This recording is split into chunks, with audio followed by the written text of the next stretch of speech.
Sveicināti!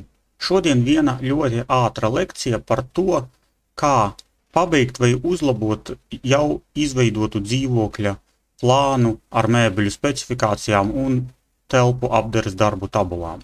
Nedaudz par to pastāstīšu, bet ideja ir tāda, ka mums ir jābūt gataviem domāt tā, kā domā klients, vai paskatīties uz šo te dzīvokli klienta acīm. Ir jāsaprot, kā klientam būs ērtāk atrasties šajā dzīvoklī, cik viņam daudz vietas vajag lielajā istabā, kur viņam jānovieto gulta, kā viņš guļot gultā redzēs logu vai durvis, kurā vietā būs leduskapis un citas lietas. To mēs kā dizaineri, protams, ka uztaisām, bet kas ir jāņem vērā, kam klients varbūt nepievērš uzmanību, viņš nesapratīs, kad jūs viņam parādīsiet rasējumu, bet jums tas ir jāsaprot. Piemēram, ja mēs redzam inventarizācijas lietā, ka vanna ir šeit, un pods ir šeit, un izlietne virtuvē ir šeit, mēs saprotam, ka kanalizācijas stāvvads atrodas arī kaut kur šajā rajonā, visdrīzāk kaut kur pie vannas, kur viņš ir mazāk redzams. Tas nozīmē, ka šo te izlietni mēs saglabāsim šajā vietā, ka mēs vannu nepārnesīsim uz šo pusi. Pods arī paliks visdrīzāk pie šīs sienas. Mēs visu varam izdarīt, mēs varam izlietni nolikt šeit, bet iedomājieties, kādas būs tās komunikācijas, lai palaistu to trubu slīpi pa sienām uz stāvvadu, jo citā vietā mēs viņu nolaist nevaram. Tas mums ir jāsaprot uzreiz, pirms mēs ķeramies pie darba. Pēc tam skatāmies uz jau izveidotu darbiņu. Principā ļoti labs darbiņš, un skatāmies uz katru telpu atsevišķi. Ieeja dzīvoklī. Durvju platums acīm redzot ir esošais. Gaitenis ir neliels, tāpēc šeit nav skapis izvēlēts, šeit ir pakaramie, un skapis laikam tad ir lielais, kur ir mēteļi un kaut kādas ziemas drēbes vai sezonu maiņas drēbes ir guļamistabā. Dažādi durvju izmēri. Labāk izskatīsies, ja durvis būs viena platuma, ja tas tikai nav kaut kā īpaši nepieciešams, ka, piemēram, šurp brauc cilvēks ratiņkrēslā, un šurp kārīs ne. Ja tas ir standarta divas durvis, tad taisām viņas, mazākas, teiksim 70 cm uz vannu, uz toleti, tas der. Pods šajā pusē, principā, ir iespējams, tāpēc, ka mēs to trubu varam palaist lūk šeit un ielaist tajā stāvvadā. Protams, tas nav tik ērti kā te, bet ja jaukt pilnīgi visu dzīvokli, tad mēs varam iekalties arī nedaudz grīdā un to izdarīt. Protams, ka skatāmies, lai atverot durvis, mums nebūtu tā, ka mēs ar sānu visu laiku atsitamies pret izlietni. Tas nozīmē, ka durvis visdrīzāk, ka mēs nobīdīsim nedaudz pa kreisi. Atvērums varētu būt labs. Mēs ejam no guļamistabas vai no lielās istabas ar labo roku taisām vaļā durvis un ieejam iekšā. Visām durvīm jāveras uz ārpusi. Ar domu, ka ja ir ugunsgrēks vai kāda cita ekstremāla situācija, mēs skrienam ārā no visām telpām virzienā uz āru un vienkārši atgrūžam tās durvis, spiežot viņas prom no sevis. Virtuve. Izskatās labi, šī te siena ir aizpildīta ar galdu, šeit ir izlietne, leduskapis ir te, tātad gāzes plīts laikam ir lūk šī. Problēma te varētu būt tāda, ka nav īsti vietas darbam, kur sagriezt maizi, salātu. Šis stūris ir diezgan neizmantots. Var stāvēt cilvēks stūrītī, bet tad otrs nevar mazgāt traukus tai pašā laikā. Ja? Tāpēc šo vietu varētu kaut kā pārdomāt. Varbūt izlietni daļēji ielaist šajā stūrī, varbūt šeit nolikt kaut kādu trauku žāvētāju. Varbūt plītiņu uztaisīt mazāku, teiksim, uz pusi mazāku, tādas arī pārdodas. Ja tas ir maziņš dzīvoklītis, varbūt tur nevajag 4 virsmas uz kā vienlaicīgi sildīt. Bet tas ir tāds jautājums, par ko ir jārunā ar klientu. Lielā istaba arī kaut kur ir jāparedz vieta televizoram. Būs televizors vai ne, tas ir cits jautājums. Dīvāns pretī televizoram, tas ir studijas tipa dzīvoklis, šeit ir savienotas telpas. Var domāt par to, vai ir vajadzīgs kaut kāds skapis vai galdiņš šajā pusē, jo šeit tad vajag speciāli ienākt, vai arī tas ir pastāvīgais darba galds. Sanāk nedaudz neizmantota teritorija, ja mēs to dīvānu nobīdām uz šejieni, bet tas atkal ir klienta vēlme. Un tas nav tik būtiski, jo, lai pārbīdītu dīvānu, vajag vienkārši to izdarīt. Savukārt, ja mēs sapratīsim, ka dažādu izmēru durvis neizskatās pārāk labi, tad viņas mēs vienkārši pa vakaru nenomainīsim pret mazākām. Jā, tāpēc šito var pārdomāt, bet tas nav tik būtiski. Skatāmies uz guļamistabu.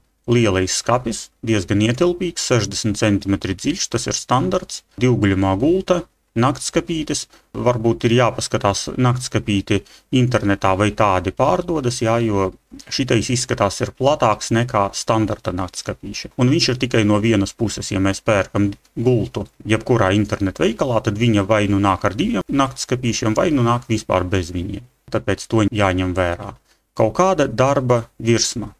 Nevisai liela, bet, kā reiz, lai varētu apsēsties pastrādāt, un var pienākt pie loga, atvērt viņu vai kaut kā izmantot šo te brīvo vietu.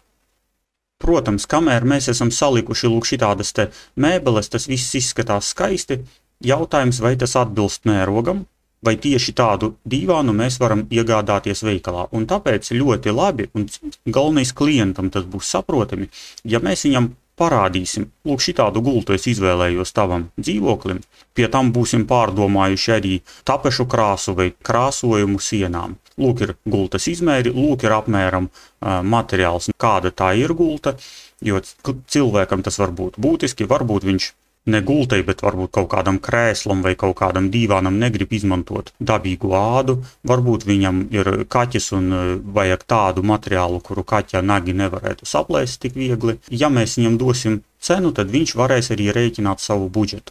Nav tik daudz to elementu mums dzīvoklī, par kuriem mums vajag padomāt pirms mēs sākam remontu, jā, tātad gulta, skapis, dīvāns, virtuves iekārta, vanna, pods, izlietne. Būtībā tie ir tie lielākie durvis, radiatori.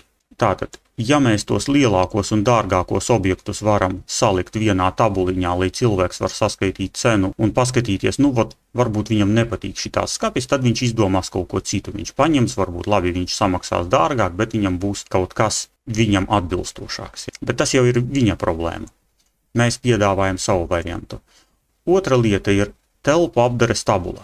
Ko mēs darām? Mēs, piemēram, sakām dzīvojamā istaba, tā ir lūk šī telpa. Un mēs nolemjam, ka šīs istabas grīdas apdare būs lamināts, un uzreiz atrodam, kādu mēs laminātu gribam cilvēkam piedāvāt. Jo mēs esam dizaineri, mēs zinām, kādā krāsā būs krāsotas vai aplīmētas sienas, mēs redzam to kopumā, un mums vajag cilvēkam pateikt, ka tev vajadzēs nopirkt 16 kvadrātmetrus ozola parketa, lai ieklātu šo grīdu. Un tas parkets maksā 42 eiro kvadrātmetrā. Ja, un tad viņš var rēķināt, varbūt viņš gribēs lētāku. Sienas apdare.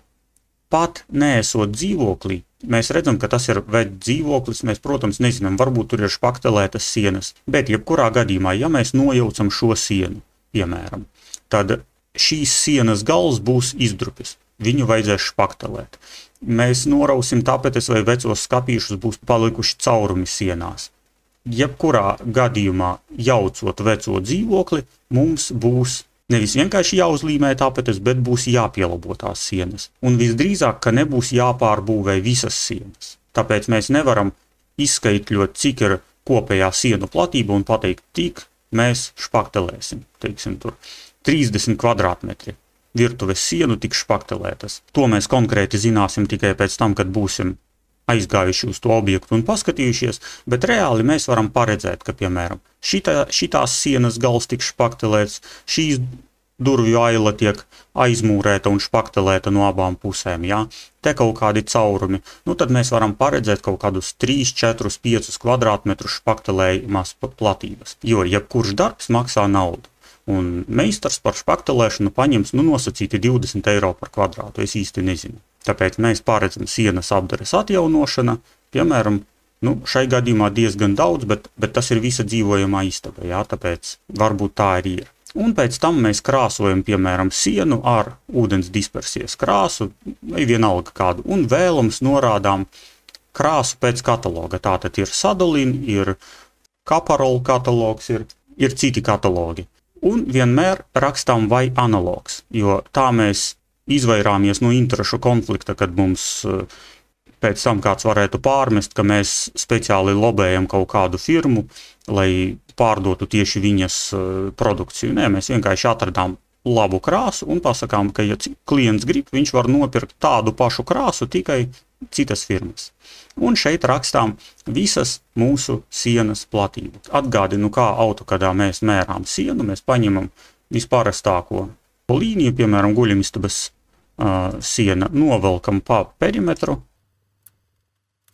teiksim, lūk šitā.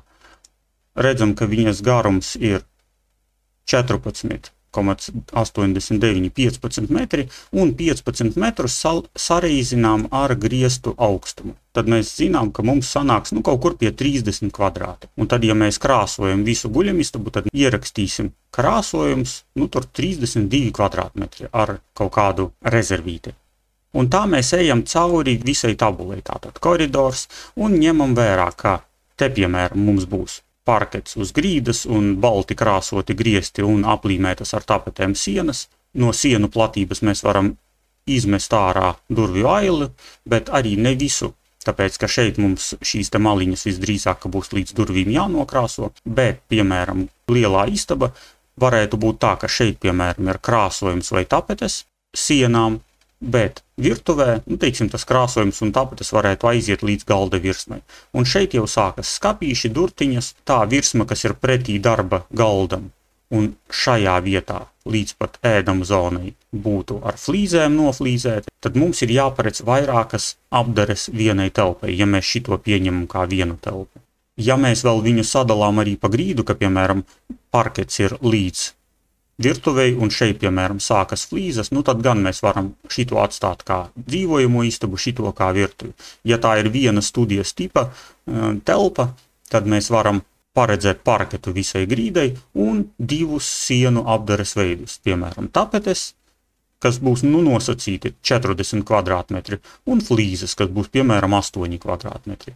Būtībā, tad, kad mēs atdosim klientam projektu, viņš varēs saskaitīt gan mēbeļu un visus santehnikas cenas, vai varēs aizbraukt uz veikalu un nokonsultēties ar pārdevējiem, varēs redzēt, cik viņam izmaksās koridora flīzes vai parkets vai griestu krāsa, redzēs katras virsmas apdares ieteikumu un cenu. Un tas varētu būt pabeigts darbs. Paldies par uzmanību, veiksmi darbā!